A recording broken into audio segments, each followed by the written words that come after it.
خونخوار شارک کا خوف، خاتون نے بحیرہ احمر عبور کر لیا، ڈینٹسٹ کا بڑا کارنامہ کتنے گھنٹوں میں انجام دیا۔ سعودی عرب کی پیراک اور دانتوں کی ڈاکٹر مریم بن لادن اپنے وطن سے تیر کر مصر پہنچ گئیں۔ وہ یہ کارنامہ انجام دینے والی پہلی عرب خاتون بن گئی ہیں۔ انہوں نے شارک کے خطرے کے باوجود مرجان کی چٹانوں کے تحفظ اور حیاتیاتی تنوع کے بارے میں شعور اجاگر کرنے مصر میں COP27 سربراہ اجلاس کی جگہ تک پہنچنے کے لیے بحیرہ احمر کو عبور کیا۔ عرب میڈیا کی رپورٹ کے مطابق مریم بن لادن بحیرہ احمر میں 4 گھنٹے تیراکی کر کے مصر کے ساحل پر پہنچی۔ مریم نے مصر پہنچنے کے بعد اپنے جذبات کا اظہار کرتے ہوئے کہا، یہ وہ خواب تھا جسے پورا کرنے کا کوئی سوچ بھی نہیں سکتا تھا۔ خیال رہے کہ بحیرہ احمر اور بالخصوص آبنائے تہران خونخوار شارک کی وجہ سے مشہور ہے۔ مریم بن لادن 2015 میں یورپ سے ایشیا تیر کر پہنچی تھی۔ وہ یہ راستہ تیر کر عبور کرنے والی پہلی عرب خاتون بھی ہیں۔ انہوں نے سال 2017 میں دبئی کینال میں 24 کلومیٹر کا فاصلہ 11 گھنٹے 41 منٹوں میں طے کر کے ریکارڈ قائم کیا تھا۔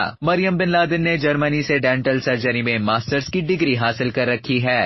اب تک کے لیے اتنا ہی۔ مزید خبروں اور نیوز اپڈیٹس کے لیے ڈیلی جنگ کی YouTube چینل کو سبسکرائب کریں اور فیس بک کے پیج کو لائک کرنا نہ بھولیں۔